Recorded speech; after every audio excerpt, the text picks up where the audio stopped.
Boostez votre carrière avec les petites chroniques. Cindy Trier sur DFM 930. Amis actifs, bonjour. Me voici très heureuse de vous retrouver ce jour pour aborder un sujet d'une grande utilité, à savoir comment critiquer positivement. Voici quelques conseils ici centralisés pour vous offrir des pistes de réflexion bienvenues. Conseil numéro 1, admettez vos erreurs. En admettant vos erreurs rapidement, vous donnerez le ton. Votre équipe ou votre famille, ayant ainsi un bel exemple de transparence et d'honnêteté, sera tenter d'en faire de même. En tant que responsable, dirigeant, chef d'entreprise, père ou mère de famille, il peut nous arriver de commettre l'erreur de ne pas laisser entrepercevoir nos failles, nos faiblesses ou nos erreurs. Les reconnaître, c'est ouvrir au dialogue en évitant tout tabou. Conseil numéro 2. Commencez toujours votre propos d'une manière positive. Donnez votre avis en commençant par une appréciation neutre, sans jugement de valeur et sincère. Puis, après avoir valorisé votre entrée en matière, il vous est possible d'ajouter votre critique constructive.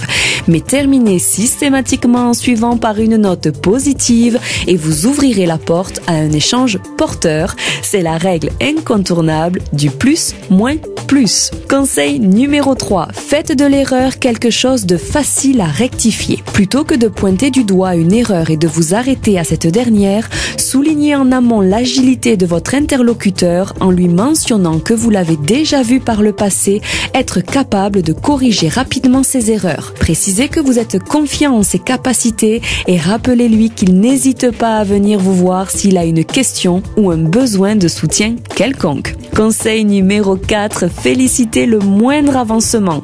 Si ce même interlocuteur accomplit correctement une tâche, sautez sur l'occasion et félicitez-le pour cette dernière.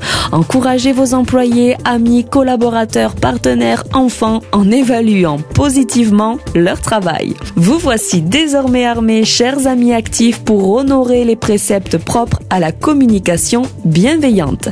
Rendez-vous la semaine prochaine pour une nouvelle chronique en lien avec le monde passionnant du travail pour découvrir les 5 comportements à bannir afin d'éviter d'agacer son supérieur. Belle journée à toutes et à tous et à très bientôt pour de nouvelles aventures pro.